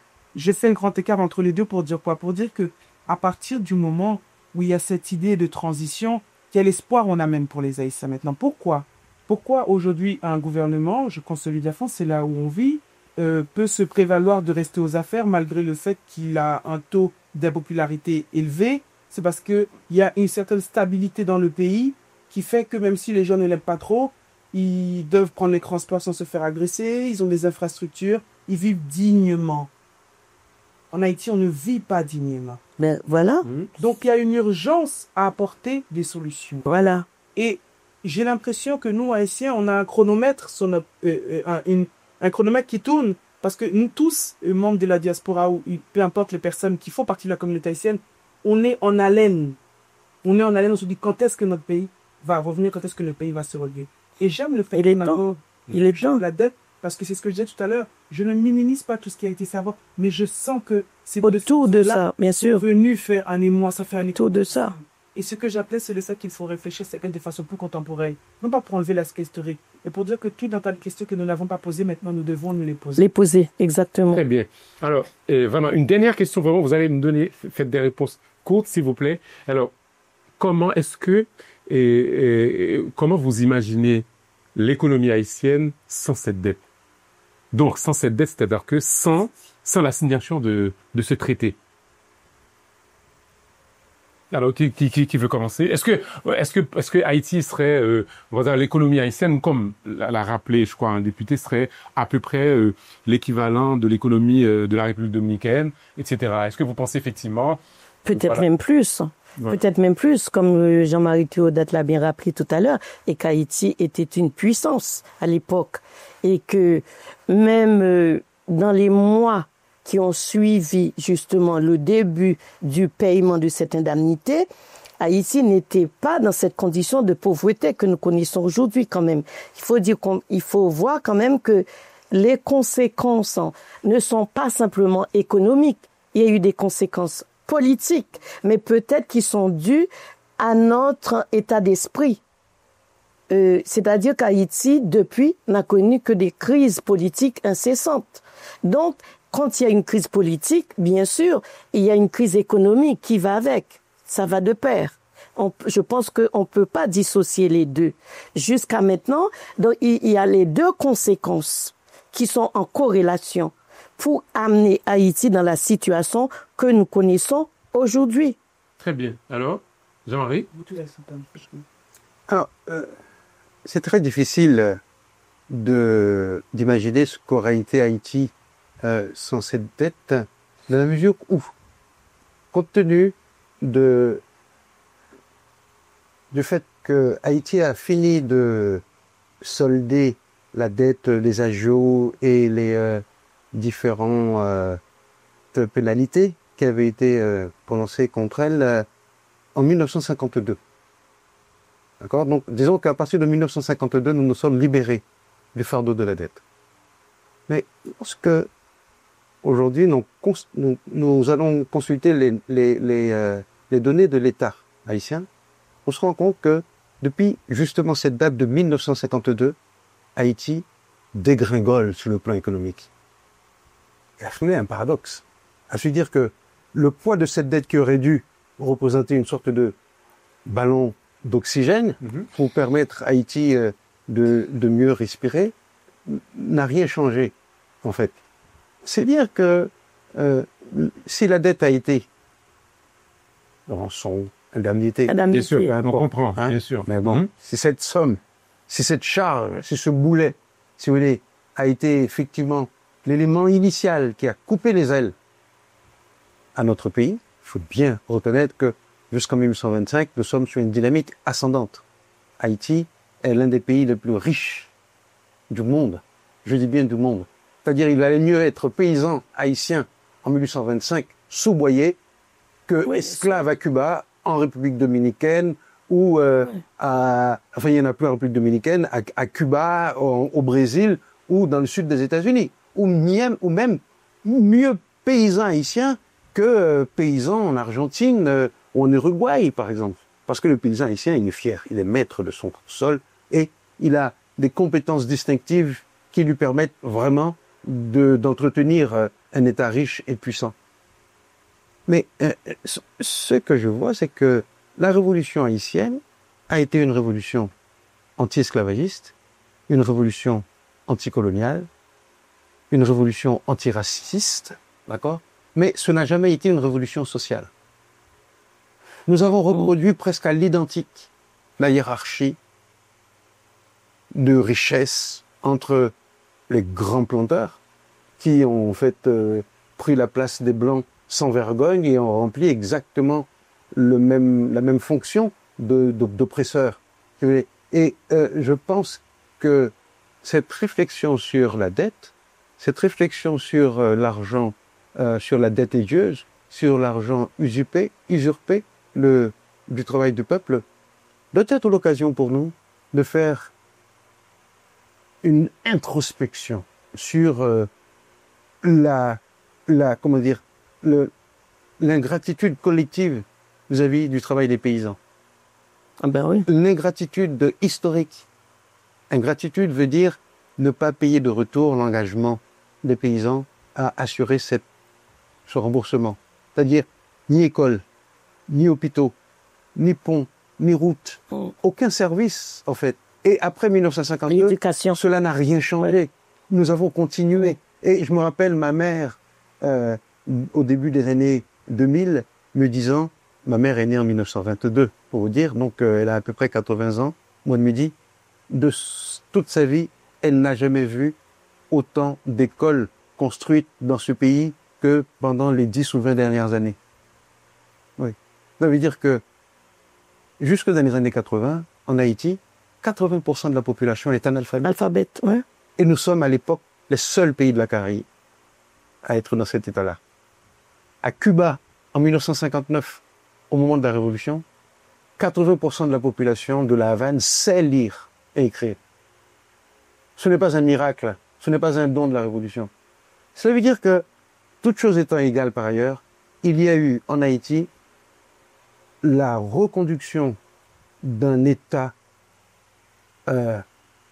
de suggestion du peuple. Les paysans haïtiens ont traversé le 19e et le 20e siècle dans une situation de dominée qui n'a jamais été véritablement pensée au niveau de l'État en termes de services à rendre, en termes de gratitude historique par rapport à ceux qui ont lutté pour nous donner cette indépendance. Donc, je pense que tout ce débat doit être l'occasion pour nous de repenser Bien sûr. l'algorithme national pour dire finalement pour qui se bat-on? Pas seulement pourquoi, pour qui avons-nous combattu? C'est ça la véritable question. Très bien. Alors, le dernier mot, oui? Je souhaiterais apporter une précision parce que c'est vrai qu'on évoque, on dit voilà, la dette est là, tu poses la question. Si on n'avait pas payé cette dette, où en serions-nous? Il y a des pays qui n'ont pas payé la dette haïtienne et qui sont moins développés qu'Haïti. Qui n'ont pas payé la dette à la France, vous voulez dire? Qui n'ont pas payé de dette et qui sont moins développés. Mais très peu en Afrique. Pas qu'en Afrique, dans n'importe quel pays. Dans le monde entier, je crois qu'il y a 14 pays. Non, juste un bémol. Je crois qu'il y a 14 pays plus pauvres qu'Haïti. C'est pas mal, hein? Quelle nuance je veux amener? Je veux amener le fait que cette dette est là, on la regarde, on doit la regarder. Il n'empêche que là où il faut se regarder en face, il y a un manque d'ambition qui vient un manque de renouvellement dans nos élites, dans nos politiques. Pourquoi? Lorsque Emmanuel Macron est élu, il n'a jamais tenu un exécutif de toute sa vie. Il n'a jamais été maire. Pourquoi les gens ont voté pour lui? Parce qu'il a porté le renouveau. C'était un souffle un renouvellement de la classe politique française. D'accord? Aujourd'hui, il amène une vision. Je ne suis pas spécialement pour ou de son parti. Ce n'est pas cela que je veux dire. Ce que je veux dire, c'est que tant on restera asphyxié dans ces espèces de problématiques du passé, on n'arrêtera pas à porter cette vision et cette ambition. Pourquoi je vous dis le fait qu'il faut qu'on pense la lettre de façon plus contemporaine? Parce que moi, je ne regarde pas l'Haïti de 1950, je ne le connais pas. Je pense à celui dans lequel j'amènerai mes enfants dans 10 ans. C'est celui-là que je veux voir. Mais il faut qu'on le pense maintenant. Il faut qu'on coupe, malheureusement, je pense avec cette idée de la nostalgie, pour insuffler l'ambition. on a des élites qu'on ne confronte pas, qui se galvanisent et qui se gargarisent de petites actions qu'ils mènent de façon éparse. Non, il nous faut un projet structurant, Exactement. de façon nationale. Tu l'as dit, il faut renouveler l'algorithme. Il y a de vraies choses à amener. Quand je vois les politiques ou ce qui est amené en Haïti, on va faire l'école, on va faire ça, on va faire ça. Ce ne sont pas des petits projets éparses qui se fait. Il faut faire des projets structurants. La même manière, lorsque j'avais évoqué dans le discours, quand le baron Haussmann a pensé Paris, il a pensé le Paris dont on profite encore aujourd'hui. Ouais, effectivement. Ben, sur... J'aimerais vraiment, excuse-moi, Oui, bien sûr. que dans la politique haïtienne qui s'amène, que ce soit, je ne sais pas, n'importe quelle autre génération qui va venir ou qu'on va construire ou pas, avec laquelle on va travailler, qu'aujourd'hui, on pense l'Haïti de demain. Celui qu'on va construire, auquel on va participer. Très bien. Donc, la réflexion est amorcée. Merci beaucoup. Ben, c'était un débat passionnant. Donc, voilà. Donc, vous allez continuer ce débat-là dans les commentaires, évidemment. Et vous nous dites ce que vous pensez de tout ça. Effectivement, c'était assez enrichissant. On est parti de la dette. Et au fond, on a parlé de plein d'autres questions qui ont, tout rapport à la dette. Merci à Huguette Marcelin. Merci à Le plaisir était pour moi. Merci à Jean-Marie Théodate, vraiment d'avoir joué le jeu, de participer à ce débat utile, vraiment, et autour de la restitution, autour de cette indemnité. Voilà, il faut que j'apprenne effectivement à... C'est important. Voilà, à mettre à jour mon vocabulaire sur cette question-là. Merci à vous, chers amis, d'avoir regardé cette émission. Et j'espère qu'elle vous aura été utile et que vous avez appris des choses. Alors, je vous donne rendez-vous prochainement peut-être sur un autre sujet brûlant, un autre sujet d'actualité. D'ici là, prenez soin de vous. Au revoir et à bientôt.